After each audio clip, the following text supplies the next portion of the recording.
Hello, everyone, and welcome to Fishin, the podcast where we discuss Commander's most competitive tribe and help the whole community become better Merfolk players. I'm Kody, one of the co-hosts of the show, and not Cody Smith on Twitter. And I'm joined by my co-host, Dorian. How you doing, Dorian? I'm doing well, Kody. How are you? How is your weekend going? Oh, it's definitely a weekend. I did my normal things. We have a special guest this week, don't we? Is that something that we should bring on right now? Yes, that is true. Let me go ahead and get the drum roll ready and all. Starting to up, and then our hero began his journey from humble beginnings. Wait, is this like a bit? We have no idea what he's doing. Traveling the lands in search of the ultimate commander, our hero's journey would lead him beyond the multiverse and meet a colorful cast of characters. I don't know if my agent agreed to this. Making his escape from the underworld of Theros, our hero found his true calling in the guise of a blue-red merfolk, but soon he was about to face his toughest challenge. Jimmy, I'm so sorry. I didn't okay this either. I didn't know this was happening. Yeah, I might just head out. Coming to us pre-recorded all the way from Earth as our special guest, Jimmy Wong. Hey, Jimmy, welcome. Welcome to the show. Woo! All right, cool. I will be invoicing you for wasting all my time. Well, excusing the bit, we do want to thank you for joining us to discuss a little bit of Commander and Merfolk. Yes. Tell us where people can find you. I'm sure if people aren't aware for some reason. No worries. Well, for those that are not aware, and even those that are, I am a host of the Command Zone podcast. We talk about all things Commander, and we also make a show called Game Nights where we play Commander, and obviously a multiplayer format is fun to watch, and so we bring that to you through Game Nights with lots of fun animations, as well as a storyline and music and all that good stuff. So if you want to check that out, you can find it all on YouTube. Just Google it, I guess. Yeah, definitely. And I've been listening to you guys and watching your videos for a long time, so it's definitely a pleasure to have you on the show and recording with us. So thank you very much for deciding to come on and chat with us. Oh yeah, absolutely. So remember you can find us at Twitter, Instagram, Facebook as fishcastmtg, all that fun stuff. Patreon, YouTube, Twitch, everywhere you can find us. Remember to use code fishcast10 at Inked Gaming to get 10% off and help your buddies over at Fishin and Merfolk Podcast get a few bucks to help run our show. Dorian, do you have anything else to discuss before we jump into the random Merfolk that Jimmy picked? When you said everywhere, do we have a TikTok already or no? We do have a TikTok. I do short videos on the history of Merfolk. I've been doing them in chronological order. I have not been doing them daily like I should be doing, but basically it's just like if it was in any competitive lists, when it was printed, where it was printed, that fun thing. So it's just little history things and all that. So. Find us on TikTok as at fishcastmtg.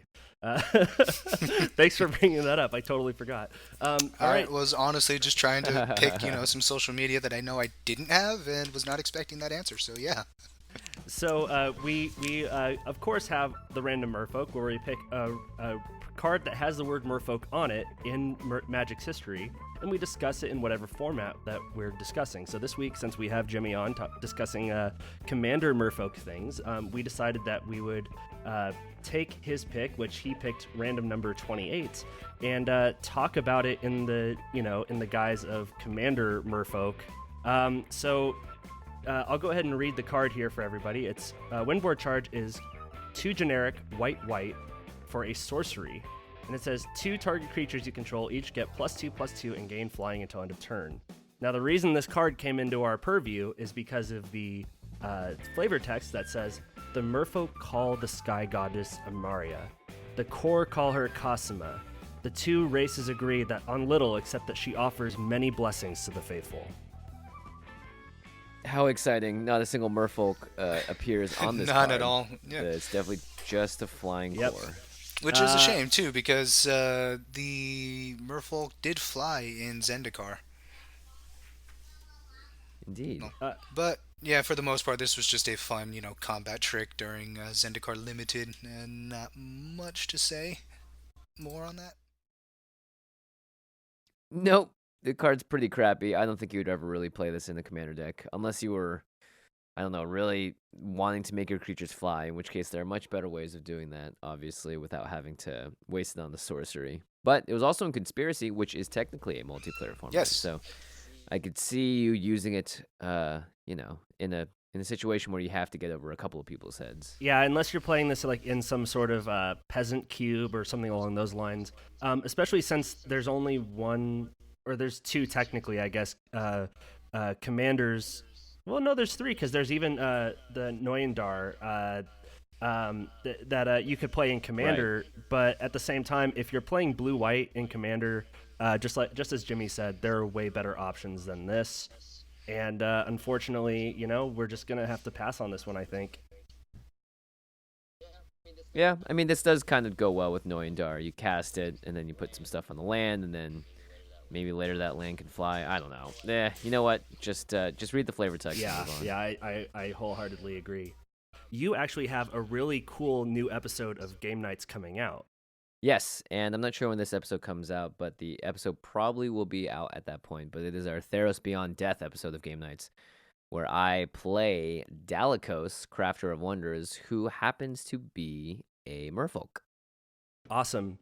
Now, blue-red is not necessarily colors that you would think of with Merfolk and Commander.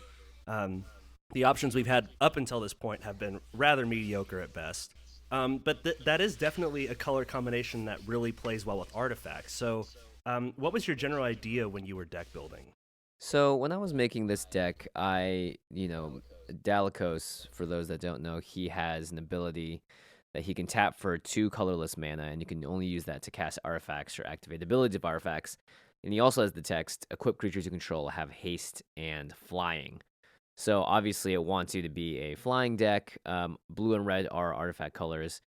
So when I went about building this deck, I wanted to actually construct it more around sort of tokens. There are a lot of cards out there in blue and red that help make little thopters that fly around. And I thought that would be a much better way to equip creatures because, if you sort of do the Voltron strategy and suit everything up to one creature, then you are very liable to just get totally blown out. But if you have a lot of creatures on the board, it's not as huge of a loss. You have a lot more threats. They're all going to be flying with haste once they get equipped, and you can sort of poke down your opponents from there. That actually was something I was interesting to know about, and you answered like a future question if this was a dedicated Voltron deck or more of like a token overrun, and it seems like you've tried to blend both. Is that correct? Yeah, I mean, I would say that there's a lot of token support in here, more than the sort of like big beater creatures. There are a couple out there just because the commander ramps you on turn 3 if you're able to cast it on turn 3 or earlier. So by turn 4, you will have technically potentially 6 mana to work with for artifacts. And so we have a couple of creatures in there that are big enough to sort of benefit from being able to cast it on that turn and then equip it and then go to town. But for the most part, I thought it'd be more interesting to focus on putting a lot of tokens in here as well as sort of being tricky with the way that you get damage in. Just because it's going to be hard in general to do a combat-based strategy in Commander. So if you have the option, it's a lot easier to rebuild your board with token generators in this deck than it is to get the creatures back that have died to something like a Wrath of God. Okay, yeah, that is definitely an interesting way to kind of build it. Having two outs basically is kind of a good option to really have. Yeah, I certainly think so. And again, like equipment decks are just very vulnerable in general. It only takes an opponent a removal spell or two to get rid of your entire strategy if you're not careful. So I wanted to do something that had a little more sustain and staying power. And for me, it's just more interesting to do stuff like that. No, that does look like a really fun deck, and I want to try to find at least a budget version of this. I already have like a Merfolk tribal list, but I could see myself trying to turn this deck into a thing for my collection as well. One thing I did want to ask though is that why did you only pick one of the artifact mages? Because I saw that you only had trophy mage, but not like tribute or trinket mage, which I do feel could grab most of your deck that you're looking for. It's true. I mean, if you really want to, you could load this deck up with tutors. In general, when I build decks for game nights, I'm not trying to make them super de-duper optimized and make them as crazy and powerful as possible. Also, like the act of constantly searching through your deck tends to hold up the rest of the table and is something that, while powerful, doesn't necessarily make for a fun play experience. So in my mind, I usually try to, and this is even true of decks I build outside of game nights, keep the tutoring to a minimum, add a little bit more RNG to each game, and instead be like, all right, I'll get there with card draw instead. But in this case, yeah, I didn't want to go too crazy with the tutors because it's true, if I wanted to get a skull clamp every single game, I would put a trinket mage in there. But I'd rather find ways of putting in just more cards that synergize with what the deck's trying to do, and see how much fun that would be to try and draw into the answers naturally, or just have a more not as sort of consistent game every single time.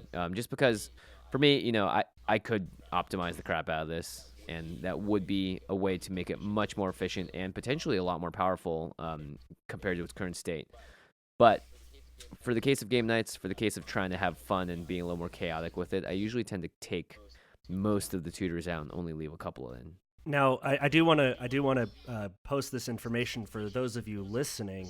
We have not seen the results of this game night, so we're just asking general questions. We don't want to presume that Merfolk did its Merfolk thing and wipe the table with your opponents.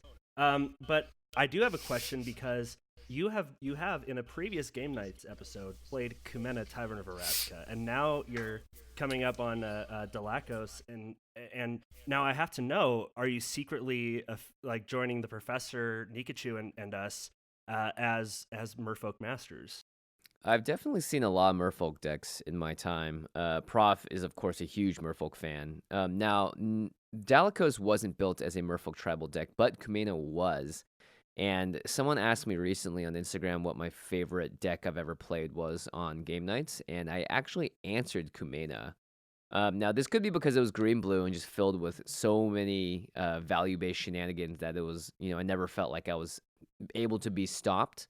And if you watch that game nights episode, you'll watch the deck sort of spiral out of control as I build more and more value on my side, and the commander just does 1,000 different things as well. So I did actually really enjoy playing that deck, and Merfolk is one of the more supported tribes in Magic as well, and in good colors. So for me, it was definitely a lot of fun to run a commander like that. I could definitely see myself, if I had to build a tribal deck, sort of retooling that commander one and going in the Merfolk direction. And if anybody wants to know, or any of our listeners that don't know the episode, it is the Rivals of Ixalan Game Nights number 14, where you can see Kumena in action. Yep, and there's a lot of value that gets built in that game. It's a lot of fun. Yeah, but I mean, blue green are definitely just value colors, especially in Commander. There's lots of things in and outside of Merfolk that you can use to generate a lot of value. So honestly, they're great colors, irregardless of the tribe. So since you said this one wasn't built quite focused as much on like tribal synergies as your previous Merfolk deck with Kumena, could you see yourself playing like a tribal version of Dalakos if that's what came to it, or were you just trying to make like, I don't, because obviously I've never done anything on the level of game nights, but if you were to is some of your deck choices, like the choices for the cards in the deck, are they for like, do you ever think about like how this will play on camera? Or because obviously a tribal deck can be kind of boring to watch sometimes, just like, oh, just play a bunch of dudes and then attack. Yeah, it's true. I mean, I think the sort of win cons for a lot of tribal decks end up feeling the same, which is just like play a bunch or like make a ton of 1/1 Merfolk tokens and then overrun them, or do something that's kind of like a very similar strategy. But I think I enjoyed playing Commander on camera because it has a lot of just value being in green and blue in Commander, and there's lots of stuff to do there. And cards like Surge Spanner are incredibly powerful Merfolk cards. But the difference is for the Dalakos deck is I don't think that it's as easy to build sort of a Merfolk tribal deck with, if you're trying to like go super hard into the equipment-based strategies as well. You are given a very clear line with Dalakos that says build towards artifacts and colorless cards in general, or artifact spells and artifact triggered ability or activated abilities. Whereas with Kumena, it's the card sort of definitely reads like we want creatures that want to be tapped. And in general, there's a lot more merfolk that like to be tapped thanks to Kumena's ability. So like it was a lot easier to sort of make that happen. In general, whenever we're playing stuff on game nights, we don't want to make stuff that's going to be like endless counterspells, for example, and that would be really easy to do and sort of hold up the game and not create as much of a fun. Like people just want to play cards and do fun stuff. So when we do build decks like Dalakos, we could, for instance, I could go like, I'm going to build equipment and mass land destruction. So all I need to do is equip my equipment, then blow up everyone's lands, and what are they going to do about it? They can't stop me anymore. But that wouldn't be very fun to watch because there'd be a lot of people just sort of draw going at a certain point. So you want to build decks that are going to be interactive, decks that are going to be fun to watch for other players and for other players to play against. And that's sort of like the focus of what we always try to do on game nights, which is make decks that are going to be fun to watch, that are still going to be competitive, but don't necessarily go out of their way to try and dominate and shut down the game in an oppressive way, because it's about as fun to watch as it is to play against. No, I totally agree. That is the one thing that I like about the game night shows in general is you guys really, put a bunch of effort in making it, look as fun as it is playing it. Yeah, and like if you're watching it, I don't think we've had a couple episodes where I've done I've taken a bunch of extra turns or I've mind slavered someone, and the comments clearly show people being very upset at that when it happens, and so we know okay, people don't like these types of effects, and we can understand why. No one likes to see someone play just solitaire with themselves the entire time, but at the same time, it's not us to tell other people how to build their decks. We're just doing it specifically for the sake of entertainment here. Now, you guys did record the episode, correct? And it is now like in the editing process so that it'll be finalized at the end of the week, correct? Yeah, it's coming out in the middle of this week. Awesome. And overall, were you happy with like the deck's performance and all? Not getting into too many spoilers or anything. Yeah, I think the deck worked out pretty well. It ran into a bit of didn't draw enough, like getting enough card draw at some point, but in general, the deck kind of does what it wants to do. It's a very sort of forward-facing deck, right? You're just equipping creatures and swinging it with them, or you're making a lot of tokens and going that way. And so I think it's one of those things where, on camera, we only really get the chance to play it once. And we've had, of course, in the past cases where, someone gets mana screwed, someone didn't hit their land drops, or someone just can't find the right answers in the right time and they lose as a result. But you don't like get like a perfect example of what any deck plays like because you're just sort of catching a glimpse of it in one moment. But I think overall the deck has a lot of value, and that value gets to be shown on camera. So I'm excited for people to see the episode. And then we're also going to be doing a deck tech for it, which is coming out on the 24th, which is the Friday, January 24th. Yeah, our episode will release the day after. So nice. Make sure you guys will be able to so you guys will have seen it by the time you listen to this, but so you guys will know the results before Dorian and I will. But so now, actually, one question I did kind of want to ask you about playing on game nights and that sort of things. Like you said, you don't build decks with the idea of like, oh, I'm going to lock the table or I'm going to tutor for my exact win con and just throw it down. But I would say that any deck, if it's allowed to set up, can kind of almost be that oppressive. Has there been an example of something like that where like somebody just kind of, or I guess what's your favorite example of where like a medium power deck just shut down everybody because it's it just got its pieces and nobody did anything? Yeah, I mean, that'll happen, obviously, and we always encourage people to pack in removal and answers to those sorts of things. That's why Cyclonic Rift is in every deck that plays blue, and if you're playing red, you're probably playing a Vandal Blast or something. So, yeah, if you let anything get out of control, it will continue to be out of control, and especially if the person piloting it knows what they're doing, then you are in even more trouble in that case. So after playing this deck, then, do you plan on making any changes to the deck, or do you feel like this current version that you had built is, good enough to take to like any play group? I'll probably take out some more of the higher cost cards and put in just more ramp, and like card draw. Like there's no Ristic Study in this version. I just personally have grown very tired of that card, both playing it myself and having it played against me. So I just didn't include it in this version. But if I was to take it and want to, actually try and win more games with it, I'll probably put in a couple more early bits of ramp, because it also is an Artifact Matters deck, so that ramp does have a double purpose. And then probably fill it in with a bit more card draw and just a little more consistency. And maybe, like you said earlier, maybe put in a Trinket Mage, just because Skull Clamp is such a powerful card in this deck. Yes, I like that Trinket Mage can basically pick up, like the Bauble, Soul Ring, your Skull Clamp, the new Shadow Spear, which looks like it'd be really fun. Yep, it's a really strong, powerful equipment as well. I'm surprised it's not any more expensive price-wise. So I don't know if someone's going to find a way to break the card or not. Yeah, we'll see. I mean, I don't know. I mean, in general, Standard doesn't typically have very much equipment running around. But if the gods make a big enough splash, I'm sure Shadow Spear as well will sort of make its way up there. So now you guys have built a lot of decks for just from your over 300 episodes of the Command Zone, and on top of that, game nights. Excluding a few episodes of game nights, like the most recent Christmas episode where Craig put together some decks. How many decks have you built like just for game nights, and then just gone like, I'm never playing this again, or maybe like you just like maybe one of the other guys was like, oh, I need a deck, and you guys just threw one together. Like, what's your favorite, like, I threw something together story? Oh, good question. So we are now at, I think, over 31 episodes of game nights, and probably like 5 or 6 of those we've played pre-cons, or we've done like limited environments. And that means I've built a deck pretty much for every other single episode.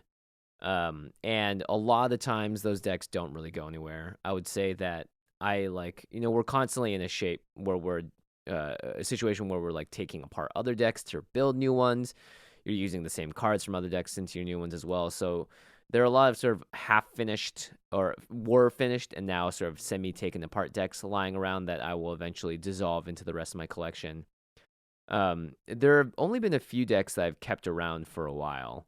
I think the Kamena one is one that I will probably always have some version of, just because it worked well, and I don't need to. And it's like because it's a Merfolk deck, it's not hard to look at the new Merfolk in each set and see if there's any upgrades to be made there.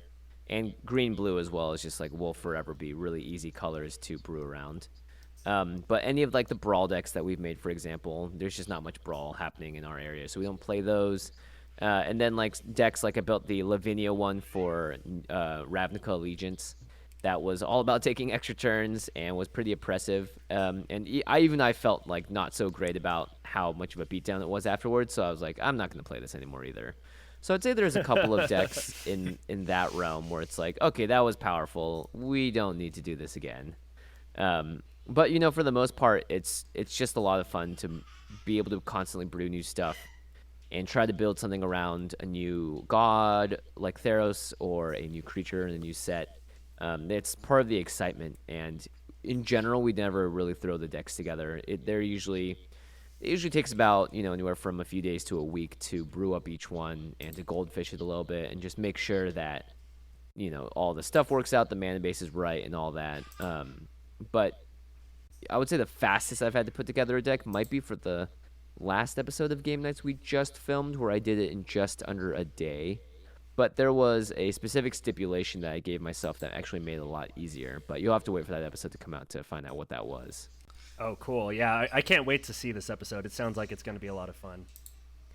Yeah, this next episode, I think the Theros one that will have come out by the time this episode is out, is really exciting. So I think people are really going to like it for a lot of different reasons. It's an epic game for one. It's a pretty long game. It's clocks in at over an hour, sort of what everyone wants when it comes to these Game Nights episodes. But that also means a ton more work for everyone involved. But it was a lot of fun. Yeah, poor Jake.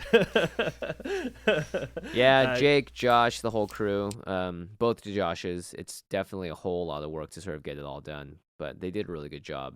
That actually made me think of another question too. So, with you being in Magic the Gathering in general and all, when you go off to like your work for like acting gigs and all, do you is there Hmm. has any of that ever come up in conversation? And you found like some people that were into Magic that you never thought would be?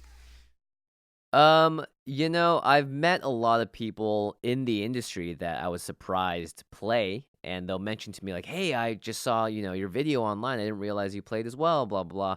And it's always cool to see like, "Oh, cool. Yeah, you grew up playing. I had no idea, yada yada." And it's nice to see that a lot of people do play the game and in different ways too. Not a lot of I guess players share like the same in-depth dedication that me and Josh might have towards Magic and Commander, but a lot of them are still really passionate limited players, or they, watch the Game Night episode and someone's like, "Man, I really want to build a Send Triplets deck now." That's what my friends told me, and I recommended to him to try to potentially do something different unless he wanted everyone to hate him right off the bat. But that was, yeah, it's always cool to see. There's definitely more people than you would expect, but I will also say that I make Magic the Gathering content to someone on set and get a completely blank expression as they have no idea what I'm talking about. And this is a culture now that everyone pretty much knows what Dungeons and Dragons is, thanks to things like Stranger Things. But Magic is still sort of right on the, I think, precipice of breaking into the more mainstream news. I think a lot of people have heard of it. Not very many people play it or have played it.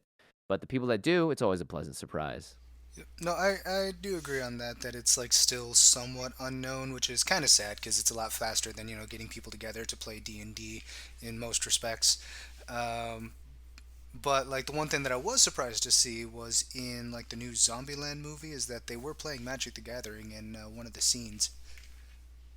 Yeah. Oh, really? In the third one Uh, or the Zo- second one? yeah, Zombieland 2. There's one. It's the scene with like the sequels version of like the Bill Murray cameo, but it's different actors this time. Oh, And cool. if you pay attention to like what everyone's doing, like activity wise, you can see the Columbus and his other group clone um, playing. I think they were playing Magic the Gathering against each other, or it was Columbus teaching somebody else to play it. But Oh, I that's funny. yeah, I had a geek out moment in the middle of the theater, which was kind of it surprised the person sitting next to me because they had no idea what I was freaking out over. Yeah, yeah. I mean, Magic's made its appearance in many different shows and stuff now, so it's always fun to see or hear or read about it online when it does. And actually, with the show coming out and all, do you and I believe Ashlyn Rose, who you also work with, you both are actors, correct? Yeah, Ashlyn does a lot of voice acting, which is great. Awesome to see. She's got a really versatile voice when it comes to becoming a different character. I tend to stay more on the acting side of things, but I have dabbled in voice acting as well now. Yeah, I was wondering if like you two were wanting to or had talked at it all about trying to get into like Magic the Gathering acting roles with the new series that's in the works. I think.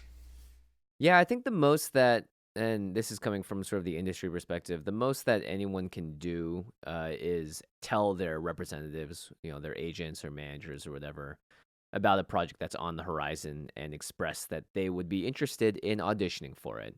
And, depending on the quality of the agent and manager, they will try their best to see when they're going to send out the auditions, see if there's anything that's a fit for you, see if maybe they know the person doing the casting directing for it, and get in contact with them and say, "Hey, my client is a really big fan.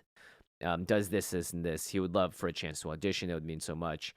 Just checking in, seeing if there's anything available. That's sort of like how that conversation would go. It would obviously be awesome, right, to be a part of the animated series. I believe it's going to be on Netflix, and the Russo brothers are executive producing. But we also have no idea, and me personally, I have no idea when it's going to come out, what part of the timeline it is in for production. They might still be writing the scripts. Maybe they've already cast the roles. Who knows? But it's something that I definitely let my manager know about, and that's, I think, the sort of like the most that I can really do. Doing sort of things like online petitions and asking people to sign things or retweet things to ask for something like that. Those tend to rarely work, and if anything, actually kind of go against your case. So I tend to just sort of stick to the ask my representation to do their best and cross my fingers and hope it works out. So bringing it back to a little bit more towards the magic side, you've not only done acting, and things like with Disney and all that fun stuff, and you've also done a lot of work for Wizards, like doing their little announcements and all that, and kind of emceeing those. Is there something in Magic that you've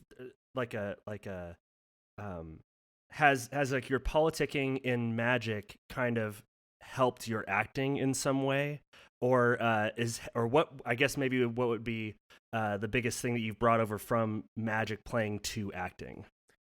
I've talked to my friend Gavin Verhey about this, who works at Wizards R&D, and he has said that Magic has helped him grow in every aspect of his life. When it comes to making friends, talking to people, meeting strangers, and learning new things and all that. And I would agree with him on that, in that playing the game and experiencing the game across different cultures, traveling to play the game, meeting players from all around the world is definitely something that helps you grow a lot of important skills in life, like critical thinking, decision making, and all that stuff. And I think, learning how to make the right play in Magic and tap your mana correctly and efficiently sort of like structure your turns so that you're doing the most you can these are all sort of lessons that can transfer to real life as well. So I'm a big fan of the game for a lot of reasons, but definitely one of them is the fact that it helps you grow as a human if you know how to sort of cross apply the lessons you learn in the game to what you're doing in real life. Amazing bit of wisdom there, and I honestly have to agree. There were a lot of things that I was surprised that correlated from like Magic and me being, a D&D fan, into like my career with the Air Force. Not only just meeting a bunch of other nerds in that branch of the government as well, but like the organizational skills that you learn from these type of hobbies.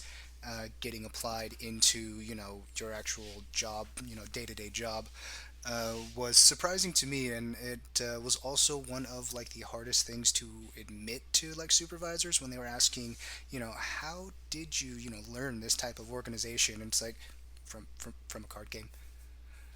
Yeah. There's definitely a lot to be learned from Magic if you are sort of looking to learn the right lessons. Now, I do have another question, kind of branching away from Commander a little bit. What is your favorite format to play outside of Commander? Oh, this is definitely the same for me and Josh. We both very much love playing Limited. It's sort of the thing that we both got into together at the same time as Commander.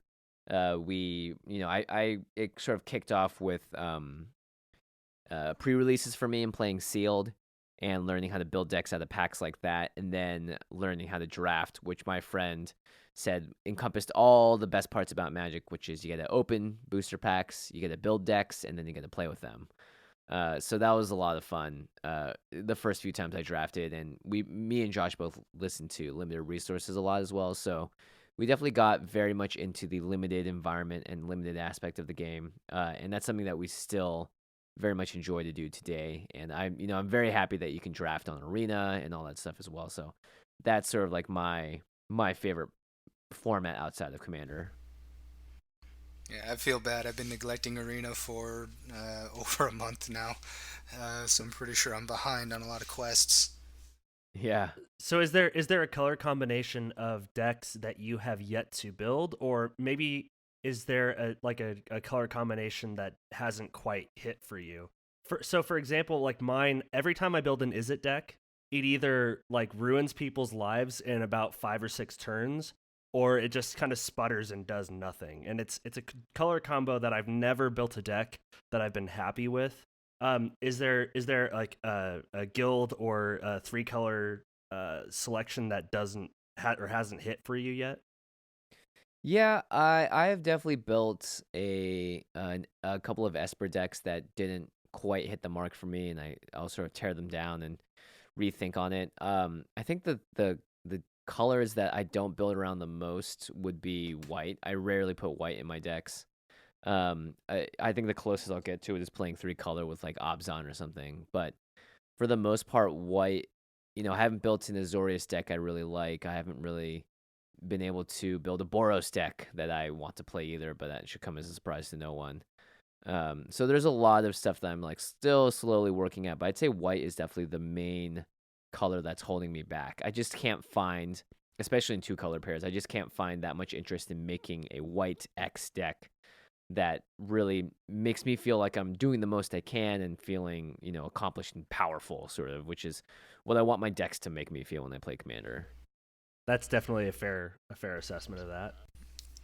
And I assume you guys go into a little bit more detail with that kind of answer, because I know one of your podcast episodes was talking about white in Commander, correct?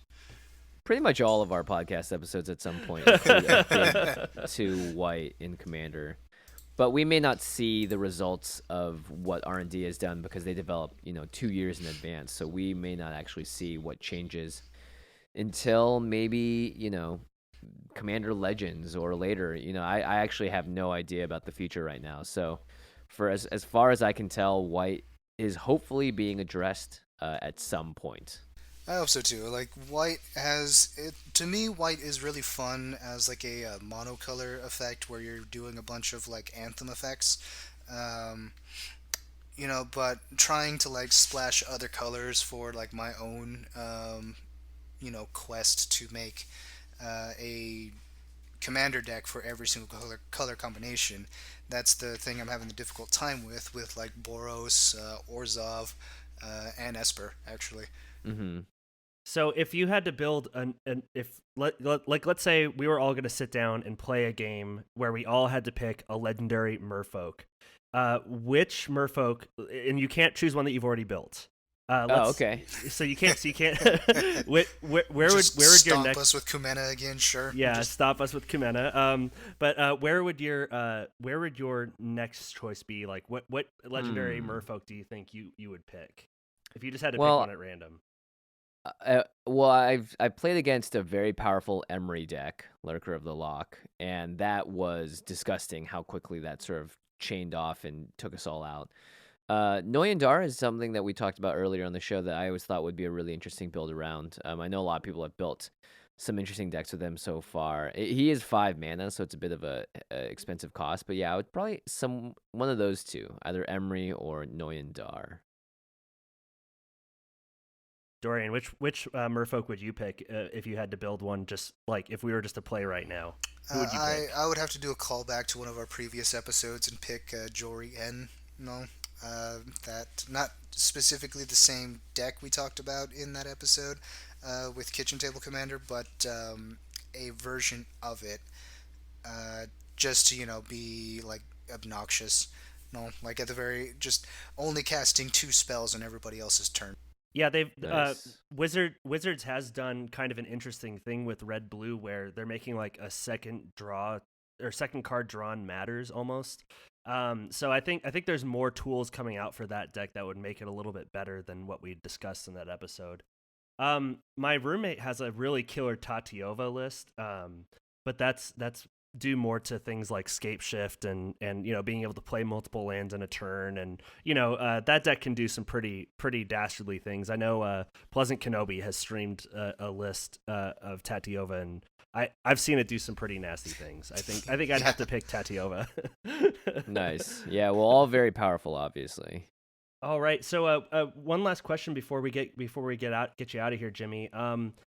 When you go to events, I mean, obviously, you kind of pick events, that work best around your obviously your daily work schedule and all that. But what I guess when you think about like what decks to bring to an event, like what are the kind of the kind of wickets that you try to hit for that? Or do you like try to bring one that's like kind of budget friendly and one that's like maybe a little bit harder hitting, or what is your thought process on that?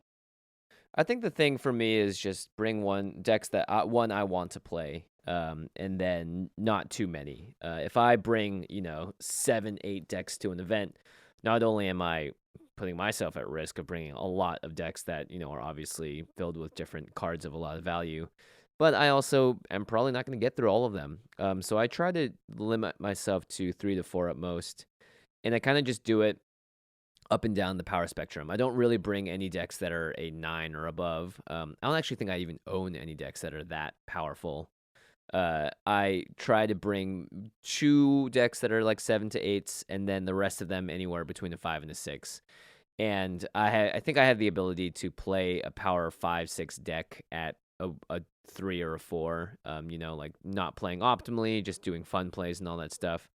So that's sort of what I want to do is just sort of make it nice and balanced across the spectrum, so that just depending on what everyone else is busting out at the table, I have the ability to play something that's around that same power level. Yeah, that makes a lot of sense. I get what you mean about like maybe not having like a pre-con, but you can definitely make plays that wouldn't necessarily lend itself to being like because anyone can play a tier 5 level deck, say, and really play it optimally and kill the table. But at the same time, you could just make maybe you're playing against newer players and you don't want to like just stomp them out in one fell swoop. So I could see just maybe playing it 2 to 3 steps behind is definitely the play there. Yeah, or just like casting a spell and removing something because someone told you to, instead of being like, I'm gonna save this for this or whatever. Yeah, definitely. So Jimmy, thank you so much again for coming on the show and putting up with our technical difficulties. Where can people find you? You can find me at the Command Zone Podcast. Just look up the Command Zone on YouTube, or look up Game Nights, the show, Nights with a K. And if you want to find me, I'm most active on Twitter and Instagram. And my username there is just at JFWONG. And remember that you can find us on Twitter, Instagram, Facebook, YouTube, Patreon. TikTok is at fishcastmtg. If you have a long-form question, you can feel free to email us at fishcastmtg@gmail.com.